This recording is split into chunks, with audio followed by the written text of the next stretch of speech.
Hello बच्चों, कैसे हैं आप सभी। होप करते हैं कि सभी बहुत अच्छे होंगे। और मैं आप लोग के लिए अध्याय 4 वंशागति तथा विविधता के सिद्धांत मतलब मेंडलवॉथ से रिलेटेड इसमें जितने भी क्वेश्चंस आपके एग्जाम में आने के चांसेस है और जो आ चुके हैं वो सारे लेकर आई हूँ। तो चलो देख लेते हैं। सबसे पहले बहुविकल्पीय देख लेते हैं। हम लाइन से सारे क्वेश्चन देंगे, 2 नंबर 3 नंबर 4 नंबर वाले भी क्वेश्चन, 5 नंबर वाले भी देखेंगे। तो शुरू करते हैं। हीमोफीलिया रोग होता है, कौन सा रोग होता है हीमोफीलिया? एक्स संलग्न, वाई संलग्न, एक्स वाई संलग्न या फिर एक्स एक्स वाई संलग्न। 2022 में ये ऑलरेडी पूछा जा चुका है। तो क्या होगा इसका आंसर? इसका होगा एक्स संलग्न। हीमोफीलिया रोग किससे होता है? एक्स संलग्न से। ठीक है। फिर डाउन सिंड्रोम का कारण निम्नलिखित में से किस गुणसूत्र की त्रिसूत्रता है, या फिर डाउन सिंड्रोम किस गुणसूत्र की एक प्रति की अधिकता से होता है? 2019 में देखो पूछा हुआ है ये क्वेश्चन, 21वें 18वें 13वें या 19वें। तो हमने पढ़ा था डाउन सिंड्रोम के बारे में 21वें। ठीक है। फिर हीमोफीलिया के बारे में कौन सा कथन गलत है? कौन सा कथन गलत है? यह एक लिंग संलग्न रोग है, यह एक अप्रभावी रोग है, यह एक प्रभावी रोग है और रुधिर स्कंदन में निहित केवल एक प्रोटीन प्रभावित होती है। तो इसका कौन सा आंसर होगा? तो ये कौन सा कथन गलत है? तो ये सही है, ये भी सही है, ये भी सही, ये गलत है। यह एक प्रभावी रोग है। ठीक है। कौन सा गलत है? यह एक प्रभावी रोग है।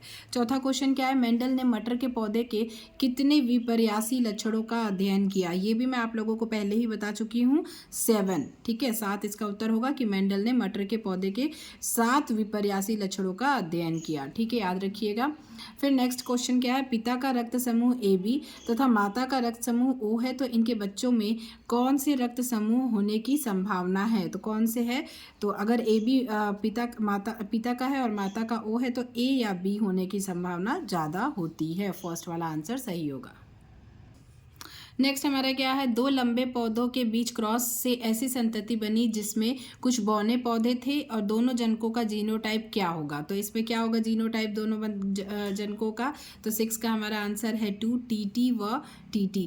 मतलब ये हम लोग पढ़े हैं कि जब क्रॉस कराया जाता है मतलब अलग अलग लक्षणों वाले पौधों का, तो दोनों ही आते हैं। जैसे T और T का कैपिटल T और स्मॉल t दोनों का जब क्रॉस कराया गया तो एक तरफ TT और एक तरफ ये वाला ही आता है। ठीक है। नेक्स्ट, वंशागति का गुणसूत्रीय सिद्धांत किसने प्रतिपादित किया? तो किसने प्रतिपादित किया था? सटन व बावेरी ने। किसने प्रतिपादित किया वंशागति के गुणसूत्रीय सिद्धांत? सटन व बावेरी ने। सिकल सेल एनीमिया, दात्र कोशिका रक्तता में ग्लूटेमिक अम्ल वेलिन द्वारा प्रतिस्थापित हो जाता है। निम्नलिखित में से कौन सा एक त्रिककुट वेलिन के लिए है? तो ये भी क्वेश्चन कब पूछा जा चुका है? देखो 2024 में पूछा था, पिछले साल। तो इसका क्या होगा आंसर? इसका होगा हमारा GUG। क्या होगा आंसर? GUG। फिर रिक्त स्थान की पूर्ति, ये भी इसमें भी देखो क्वेश्चंस आ चुके हैं ऑलरेडी। तो आनुवांशिकी के जनक कौन थे? आनुवांशिकी के जनक कौन थे? 2022 में पूछा था, Gregor John Mendel. Gregor John Mendel. Mendel के नियमों की पुनर्खोज का श्रेय डी व्रिज, कॉरेंस व शेरमॉक को जाता है। शेरमॉक। फिर ये तीसरा क्या होगा? मेंडल ने उद्यान मटर के पौधों पर 7 वर्षों तक संकरण के प्रयोग किए। 2023 में ये क्वेश्चन पूछा हुआ है। मेंडल द्वारा वर्णित कारकों को आज जीन कहा जाता है। कारकों को क्या कहा जाता है? जीन। किसी जीव के प्रेक्षणीय लक्षण लक्षण प्रारूप या फिनोटाइप कहलाते हैं। किसी जीव के प्रेक्षणीय लक्षण जो होते हैं वो लक्षण प्रारूप या फिनोटाइप कहलाते हैं। ठीक है। ड्रोसोफिला मेलेनोगेस्टर पर TH मॉर्गन ने कार्य किया। 2019 में पूछा था, ड्रोसोफिला मेलेनोगेस्टर पर TH मॉर्गन, मेलेनोगेस्टर मॉर्गन, ठीक है, मॉर्गन ने कार्य किया। फिर 18वें अलिंग सूत्र की ट्राइजोमिकता से मनुष्य में क्या हो जाता है? तो उसमें एडवर्ड सिंड्रोम हो जाता है। क्या होता है? एडवर्ड सिंड्रोम हो जाता है। वंशागति का क्रोमोसोमवाद डैश और थियोडोर बोवेरी द्वारा प्रतिपादित किया गया था। ये 2020 में पूछा था, सटन। क्या होगा? सटन आंसर होगा इसका। तो ये देख लीजिए क्योंकि ये बहुत इंपॉर्टेंट है और इनमें से काफ़ी क्वेश्चंस आपको पूछे जाते हैं। सत्य असत्य इसमें से एक भी क्वेश्चन पूछा हुआ नहीं है, तो ये हम नहीं देखेंगे। हम आगे बढ़ते हैं क्योंकि टाइम बहुत ज़्यादा कम है। ये देखो, ये पूछा है आपको सही जोड़ी मिलाने के लिए। तो वर्णांधता, ये देखो 2022 में पूछा है, वर्णांधता किससे होता है? तो यहाँ पे हमारा आंसर होगा लिंग संलग्न रोग। किससे होता है? लिंग संलग्न रोग से वर्णांधता होता है। ठीक है, फिर एबीओ रक्त समूह, एबीओ रक्त समूह का क्या होगा? सहप्रभाविता बहुएलिलता। क्या होगा? सहप्रभाविता बहुएलिलता। फिर थैलेसीमिया, थैलेसीमिया का क्या होगा? थैलेसीमिया का होगा अप्रभावी जीन रक्त विकार। थैलेसीमिया क्या होता है? अप्रभावी जीन रक्त विकार होता है। Sickle cell anaemia, sickle cell anaemia क्या होता है? सिकल सेल एनीमिया का किससे होगा? Point mutation. Sickle cell anaemia क्यों होता है? पॉइंट म्यूटेशन के थ्रू होता है। फिर टर्नर सिंड्रोम, टर्नर सिंड्रोम का क्या होगा? एक एक्स क्रोमोसोम का अभाव। टर्नर सिंड्रोम में क्या होता है? एक एक्स क्रोमोसोम का अभाव होता है। फिर मनुष्य में त्वचा का रंग, मनुष्य में त्वचा का रंग बहुजीनी वंशागति के थ्रू होता है। किसके थ्रू होता है? बहुजीनी वंशागति के थ्रू होता है। तो ये इसमें देखो 3 बार आया हुआ है, 2022, 2023, 2023। तो ये आने के बहुत ज़्यादा चांसेस है। तो ये आप अच्छे से देख लो, स्क्रीनशॉट करके फिर से पढ़ लेना। फिर मेंडलीय एक संकर क्रॉस के लक्षण प्रारूप अनुपात व जीन प्रारूप अनुपात क्या है? तो लक्षण प्रारूप अनुपात होता है 3:1 और जीन प्रारूप जीनोटाइपिक होता है 1:2:1। ठीक है, इसमें भी ऐसा कोई क्वेश्चन नहीं है जो एग्जाम में पूछा है, बट फिर भी मैं एक बार इसको करा देती हूँ क्योंकि इसमें से क्वेश्चन आने के चांसेस है। 3 या अधिक जीनों द्वारा नियंत्रित वंशागति क्या कहलाती है? बहुजीनी वंशागति या मात्रात्मक वंशागति कहलाती है। मेंडल के किस नियम को युग्मकों की शुद्धता का नियम भी कहा जाता है? तो पृथक्करण का नियम। संकरण प्रक्रिया में मादा जनक के रूप में प्रयोग किए जा रहे पुष्प के वर्तिकाग्र को अवांछित पराग कणों से कैसे बचाया जाता है? इस हेतु 2 उपाय किए जाते हैं, विपुंसन और बैगिंग। यह वह ग्राफिक आरेख जिसके द्वारा आनुवांशिक संकरण में संतति के सभी संभावित जीनोटाइप की गणना की जाती है क्या कहलाता है? पुनेट वर्ग। एक विषम युग्मजी द्विशंकर के परीक्षणार्थ संकरण का अनुपात क्या होगा? 1:1:1:1। ठीक है, फिर किस प्रकार के जीवों में XO प्रकार का लिंग निर्धारण पाया जाता है? 2 उदाहरण दीजिए। टिड्डा कॉकरोच या टिड्डा कॉकरोच में XO प्रकार का लिंग निर्धारण पाया जाता है। वंशागति के क्रोमोसोमवाद को किसने प्रतिपादित किया? वंशागति के क्रोमोसोमवाद को सटन व बावेरी ने 1902 में प्रस्तावित किया। ठीक है, सटन और बावेरी ने 1902 में प्रस्तावित किया। नेक्स्ट हमारा क्वेश्चन है टर्नर सिंड्रोम व क्लाइनेफेल्टर सिंड्रोम में क्रोमोसोम संख्या व प्रकार लिखिए। तो टर्नर सिंड्रोम में कुल क्रोमोसोम 45 होते हैं और XO टाइप का होता है क्रोमोसोम। क्लाइनेफेल्टर सिंड्रोम में कुल क्रोमोसोम 47 होते हैं, XXY होते हैं। ठीक है, मानव में लिंग निर्धारण किस क्रोमोसोम के कारण होता है? ये 2019 में पूछा था। लिंग गुणसूत्र XY के द्वारा लिंग निर्धारण होता है। उसके बाद हम देख लेते हैं अति लघुत्तरीय प्रश्न आपके 2 नंबर वाले। देखो कितने सारे क्वेश्चन जो आए हुए हैं। ठीक है, उत्परिवर्तन किसे कहते हैं? किसी जीवधारी के आनुवांशिक पदार्थ में अचानक होने वाले वंशागत बदलाव उत्परिवर्तन कहलाते हैं। क्या कहलाते हैं? उत्परिवर्तन मतलब किसी जीवधारी के आनुवांशिक पदार्थ में, मतलब उसके अंदर जो आनुवांशिक पदार्थ है उसमें अगर अचानक से कोई परिवर्तन हो जाते हैं, वंशागत बदलाव उत्परिवर्तन कहलाते हैं। यह उत्परिवर्तन जीव में असतत विभिन्नताओं के कारण बनते हैं। किसके? असतत विभिन्नताओं के कारण। उत्परिवर्तन 3 प्रकार के होते हैं। जीनोमैटिक मतलब पूरे जीनोम में बदलाव, गुणसूत्रीय विपथन जीन की संख्या या व्यवस्थापन में बदलाव, तथा जीन उत्परिवर्तन या बिंदु उत्परिवर्तन होते हैं। ठीक है, बिंदु उत्परिवर्तन क्या है? एक उदाहरण देकर समझाओ। 2024 में पूछा था। जीन के किसी एक क्षारक में हुआ बदलाव, मतलब एक क्षारक में हुआ बदलाव, विलोपन, निवेशन या प्रतिस्थापन, मतलब या तो एक कोई क्षारक विलोप हो जाए या निवेश हो जाए मतलब बढ़ जाए, या प्रतिस्थापन मतलब या तो इधर से उधर बदलाव हो जाए, एक जगह से दूसरी जगह उसका प्रतिस्थापन हो जाए, के कारण उत्परिवर्तन के कारण बिंदु उत्परिवर्तन, जो उत्परिवर्तन होता है, बदलाव जो होता है वो बिंदु उत्परिवर्तन कहलाता है। उदाहरण, हीमोग्लोबिन की बीटा ग्लोबिन श्रृंखला का 6वां एमिनो अम्ल ग्लूटेमिक अम्ल कोडॉन GAG द्वारा कोडित होता है। इस कोडॉन में क्षारक A के U मतलब यूरेसिल से प्रतिस्थापित होने से बना, मतलब A जो है वो U से प्रतिस्थापित हो जाता है तो GAG का क्या हो जाता है? GUG हो जाता है। अमीनो अम्ल वेलिन को कोड करता है। इस परिवर्तन से सामान्य हीमोग्लोबिन असामान्य हीमोग्लोबिन में बदल जाता है, जो सिकल सेल एनीमिया का कारण बनता है। ठीक है, ये बहुत इंपॉर्टेंट था, तो ये आप एक बार स्क्रीनशॉट लेके पढ़ भी लीजिएगा दोबारा से एग्ज़ाम में जाने से पहले। इसके बाद देख लेते हैं और इम्पॉर्टेंट क्वेश्चंस जो हैं, और ये एक और क्वेश्चन जो है वो आया हुआ है, ये वाला, क्यों एक पिता लिंग संलग्न रोग को अपने पुत्र को संचारित नहीं कर सकता? नर मानव हीमोफीलिया रोग को कभी भी अपने पुत्र में नहीं पहुंचा सकता। लिंग ये क्यों होता है? तो 2024 में पूछा था, इसलिए इसको देख लेते हैं। लिंग संलग्न रोग वर्णांधता हीमोफीलिया जो होते हैं वो कौन से होते हैं? आनुवांशिक रोग होते हैं। ठीक है, तो ये कि जीन एक्स लिंग गुणसूत्र पर स्थित होती है। ठीक है, किस पर स्थित होती है? एक्स लिंग गुणसूत्र पर। और पिता निषेचन के समय पुत्र को केवल वाई क्रोमोसोम का योगदान देता है।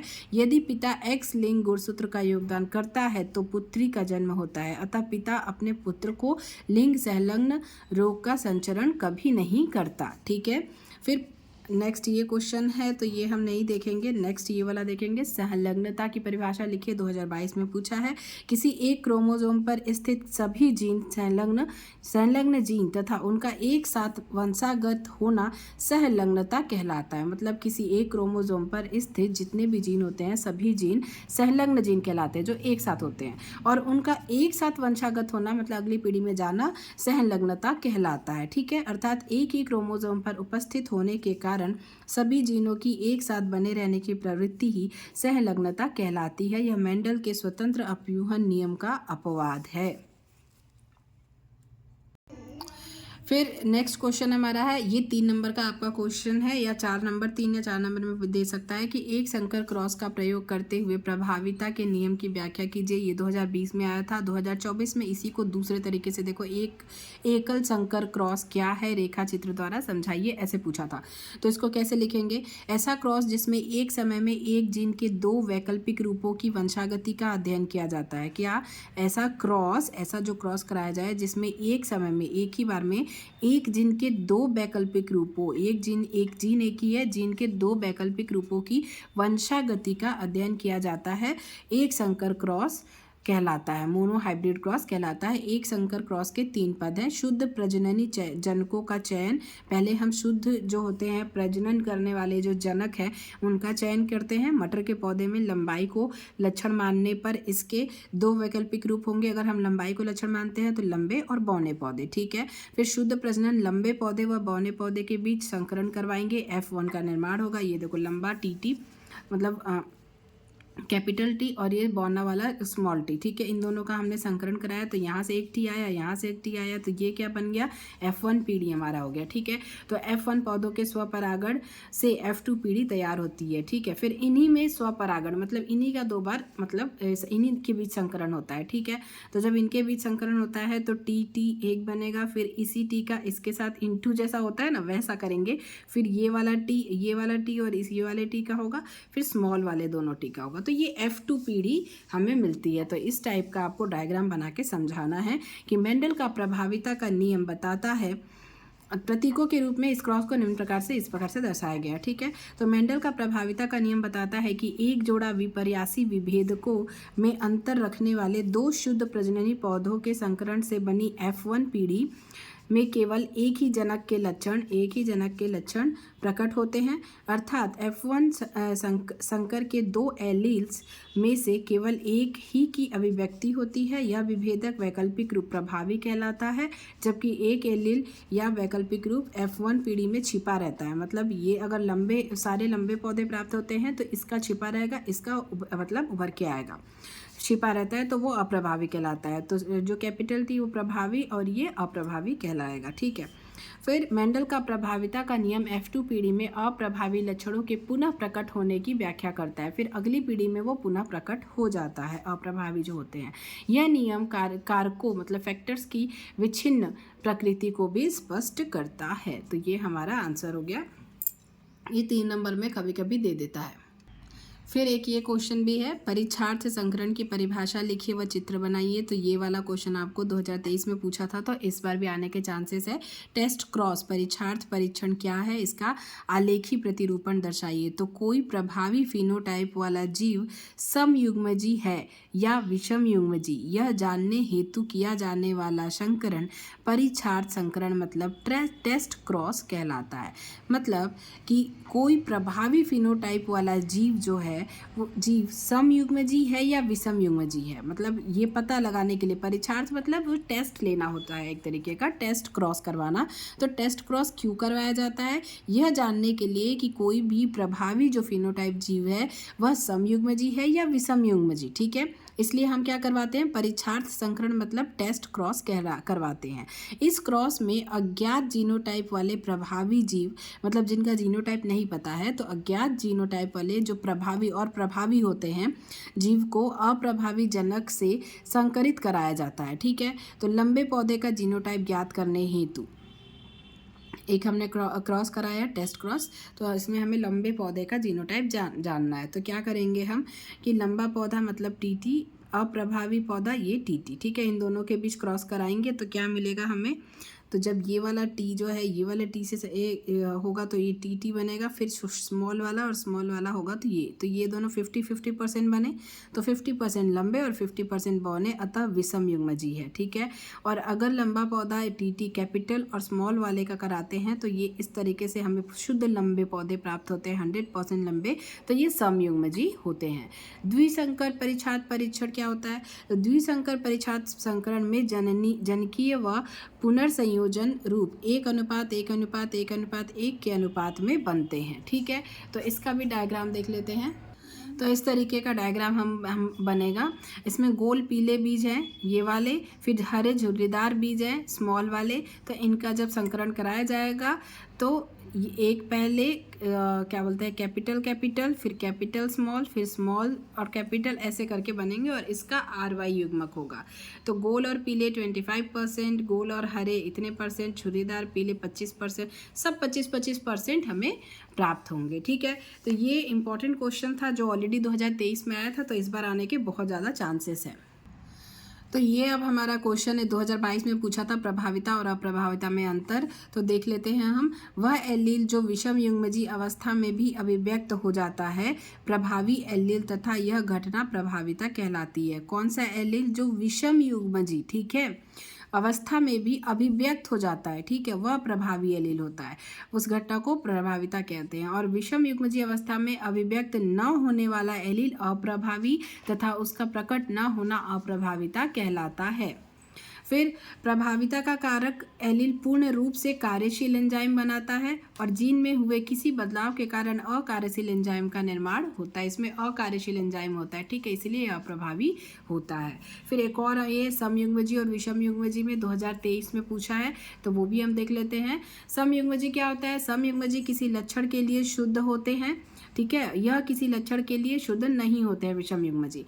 फिर समयुग्मजी, इनके दोनों एलील समान होते हैं, टीटी देख सकते हैं हम, या तो दोनों कैपिटल होंगे या तो दोनों स्मॉल होंगे। ठीक है, इनके एलील असमान होते हैं, टी और RR, ये हमने देखा है कि ये क्या बोलते हैं, विषम युग्मजी होते हैं। ठीक है, फिर इनसे केवल एक प्रकार के युग्मकों का निर्माण होता है और एक जिन की इसमें क्या होता है, एक जिन की वंशागति में इनके 2 प्रकार के युग्मक बनते हैं। फिर इनके स्वपरागण से केवल समयुग्मजी जीव बनते हैं और इनके स्वपरागण होने पर प्रभावी समयुग्मजी, विषम युग्मजी, प्रभावी संकर तथा अप्रभावी समयुग्मजी जीव बनते हैं। फिर इसमें क्या होता है, समयुग्मजी में अतिरिक्त ओज नहीं पाया जाता और विषम युग्मजी में शंकरों में अतिरिक्त ओज पाया जाता है। तो ये क्वेश्चन बहुत इंपॉर्टेंट है, ये आपका 2023 में पूछा था और ये 2022 में, तो बहुत ज़्यादा इंपॉर्टेंट है, इनमें से कुछ भी आ सकता है। अब हम देखते हैं 5 नंबर वाला ये क्वेश्चन, ये देखो 2019 में पूछा है, इसी क्वेश्चन को अलग टाइप से 2023 में पूछा है, फिर यही क्वेश्चन 2022 में भी पूछा है। तो ये हम देख लेते हैं। मेंडल के स्वतंत्र अपव्यूहन नियम को समझाइए तथा एक पौधा गोल बीज व पीला बीज पत्र एवं दूसरा झुर्रीदार बीज तथा हरे बीज पत्र के बीच क्रॉस कराने पर प्राप्त होने वाले F2 पीढ़ी के जीनोटाइप व फिनोटाइप अनुपात को चेकर बोर्ड के द्वारा समझाइए। ये 2019 में पूछा था। ठीक है, फिर 2023 में क्या पूछा था, समयुग्मजी पीले व गोल बीज वाले मटर के पौधे का क्रॉस समयुग्मजी हरे व झुर्रीदार बीज वाले मटर के पौधे से कराने पर F2 पीढ़ी में प्राप्त संतति का फिनोटाइप अनुपात चेकर बोर्ड की सहायता से निकाले। 2023 में पूछा था। फिर 2022 में क्या पूछा, मेंडल के स्वतंत्र अपव्यूहन का नियम समझाइए। ठीक है, तो इस बार भी किसी भी तरीके से पूछ सकता है, बहुत बार पूछ चुका है। ठीक है, और 2024 में नहीं पूछा था, तो इस बार आने के बहुत ज़्यादा चांसेस हैं। मेंडल के फिर उसके बाद हम देखते लेते हैं आंसर।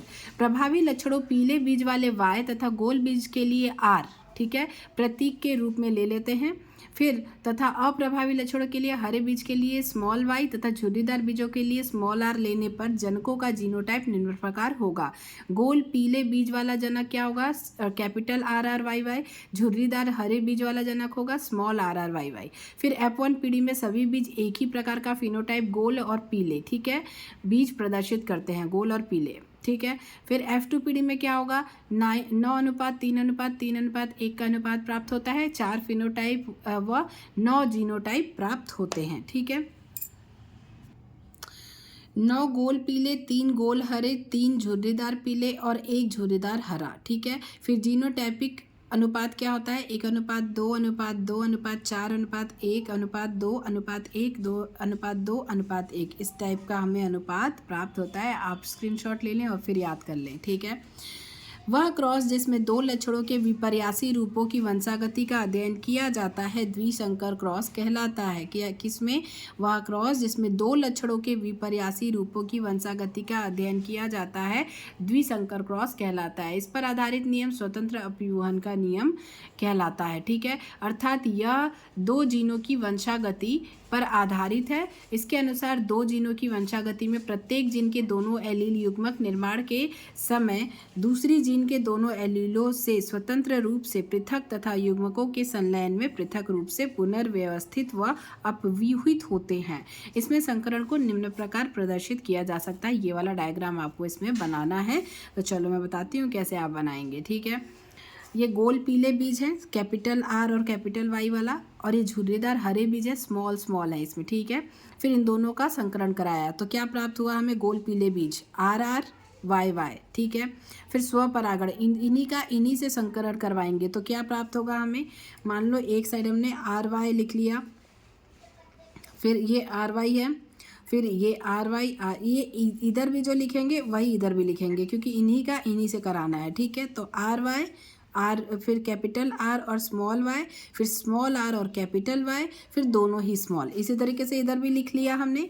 अब इनका संकरण कराएंगे F2 पीढ़ी बनाने के लिए, तो इसका जब संकरण इससे होगा तो ये हमारा बनेगा गोल पीले RY। ठीक है, फिर कैपिटल R और स्मॉल y का इससे कराएंगे तो ये डबल R हो जाएगा कैपिटल, और एक ये कैपिटल और ये स्मॉल, तो ये गोल और पीले। फिर इसका इससे कराएंगे तो ये वाला RY और ये वाला RY दोनों जुड़ जाएगा। ठीक है, फिर इसमें इसका इससे कराएंगे तो ऐसा प्राप्त होगा। ऐसे करके इस तरीके से करते जाएंगे हम, इधर फिर इसका इससे, फिर इसका इससे, फिर उसके बाद फिर इसका इससे कराएंगे, फिर इसका इससे कराएंगे। ये देख लो, फिर RY का इधर आके ऐसे होगा, ऐसे होगा। फिर लास्ट वाले के लिए RY का इसके साथ कराएंगे, फिर इसका इसके साथ कराएंगे, फिर इसका इसके साथ कराएंगे, फिर उसके बाद लास्ट RY।